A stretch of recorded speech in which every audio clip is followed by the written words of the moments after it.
In a world of glitz and glam, flashing lights and screaming fans, most people are unaware of the war that rages behind the scenes. And that war includes your favorite artist and your favorite songs. This is The Dark Side of Songwriting. Hosted by Nayim Edwards. Welcome to The Dark Side of Songwriting. My name is Nayim Edwards. I'm your host. And today, before we get started, still going through emails, DMs, and comments. So we'll be done with that by the end of the day. So hold tight and thank you for your patience. I want to briefly talk about this King Von leak situation, all these videos, all this compromising information that comes out. Before we get started, don't give a fuck about no nigga sexual preference. That's not the point of what I'm going to be talking about. The first thing that comes to my mind is, look who is the person that's propping up the leaks of somebody who we hold in high regard in our culture. Whether they're right or wrong, Von is somebody who is held to high standards, to high esteem in this culture. Even if it was just for a brief amount of time that he was a part of it. The person that's leaking these things and the person that's putting these things up and leading the charge on this stuff, look at the situation that he's coming from, and I'm talking about Adam. Look at what he's going through. He's throwing this out and trying to throw stakes and throw knives at, hey, I'm going to destroy your figure since you think what I do is not okay. That's the first part of it. The second part is, why is nobody asking who in the fuck is doing such thorough background checks on information that the average person would not be able to walk into a police station and just say, I need this.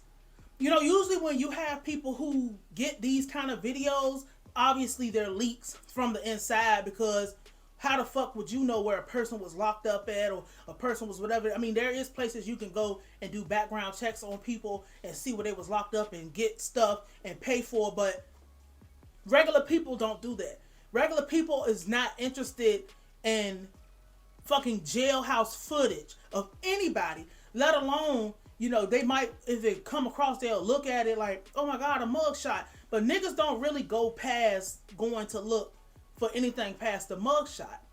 So this just furthers this idea or theory, I'm gonna say theory.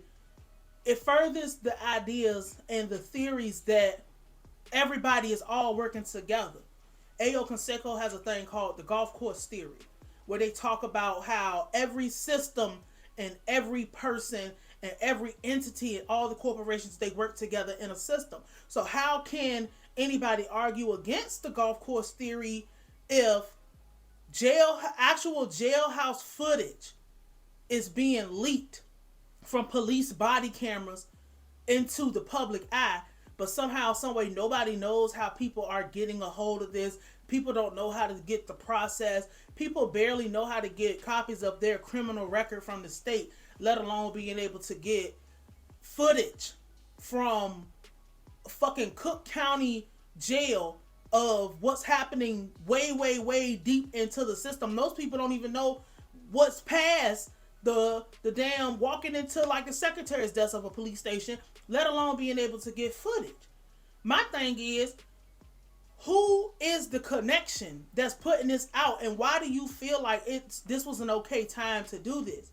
It's because we fostered this environment where there's not going to be any type of consequences for anybody who comes out and says anything or does anything to people that we give a fuck about.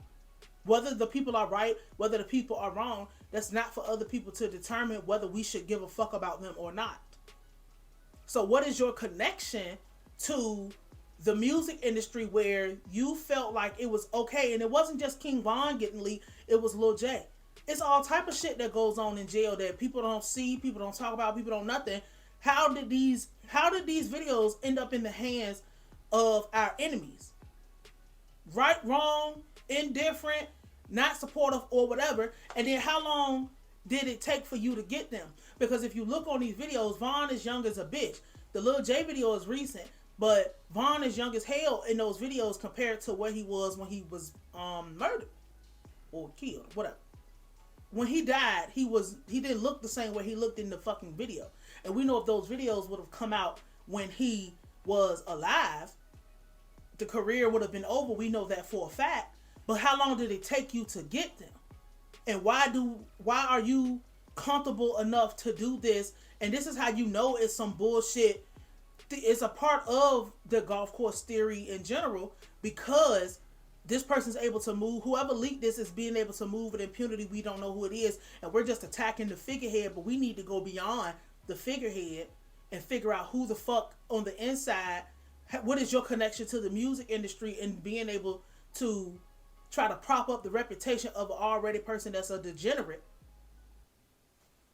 in conjunction with these videos. Because we already know, we saw what happened with J Main and Crip Mac and all these other people.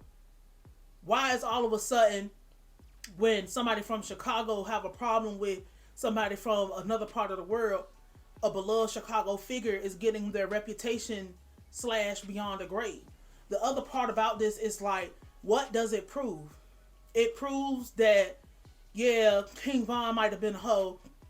He might have been scared. He might have been that. But the time to be putting out information about a person being scared and a person being a hoe and a person not being who they said it was them when they was alive. Because see, Von's not here to defend himself. Von can't say anything. Von can't do anything. Von dead as fuck. He dead as fuck. So it's like, what's the purpose now? It doesn't matter. He's been dead for a long time. Just bringing up problems and stirring up beef and bringing shit up and trying to revive issues that should have been handled when the person was here to face a consequence. There is no consequence to face beyond the grave. The grave is the most permanent thing there is. He's going to be dead for the rest of time, as long as time exists. So putting a video out, compromising his character, compromising his integrity, we're really in a day and in an age, and we're really in a time where nobody, like, let's just be for real, nobody give a fuck no more. Like, his story is over. It's the story. There's no more to the story. There's no more to learn. There's no more character developments. There's no more that can come from it. So leaking all of these videos for somebody who is just like, we haven't been really hearing a lot of the disrespecting of dead people as of late. And I say as of late, like the last 5 months, 3 months, really. You want to bring the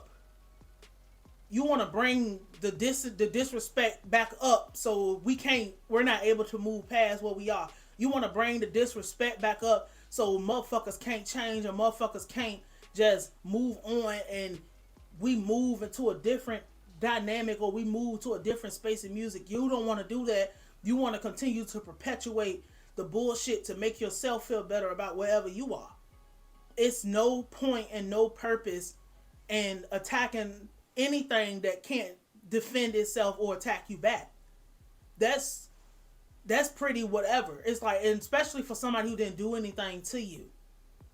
Von didn't do nothing to the people who put these fucking videos out. Yeah, it'll give the opposition a chance to disrespect that side, and yeah, to get the opposition a chance to poke fun at and pluck other people. But we're in this space where we're really in a space right now where shit is just shifting, and it's shifting slow, but it's shifting out of it because the well is running dry on that kind of music. The well is running dry. We see that niggas can't sell tickets, niggas can't sell albums, niggas can't do anything really no more with that. So everybody's shifting and pivoting to something else. What that something else is, I'm still looking at it so I can pinpoint where we about to go. But you didn't prove anything by leaking these videos. The only thing you proved is that the golf course theory is actually true. It's nothing that... What have we gained? We have not gained anything from this. Niggas, bruh, soon as that first video of King Von leaked, Carly Russell happened, niggas forgot all about that shit. It don't matter if a nigga was playing. It don't matter if a nigga was serious. It didn't matter about nothing. Niggas was on to something else. So you just put that out in the lexicon, and it didn't shake anything. It didn't move anything. Nobody gave one fuck about it. People was either making excuses or being 100% against it. I'm saying, who is the motherfucker who leaked it? Who are the people who decided that we're gonna go so deep in the archives that we need to know we need to see everything what a nigga is doing? That's just my question. we'll be back to actual real episodes tomorrow. But this is just something to think about when we see these kind of things. Who is it, and what is your connection to the music industry? Dark side.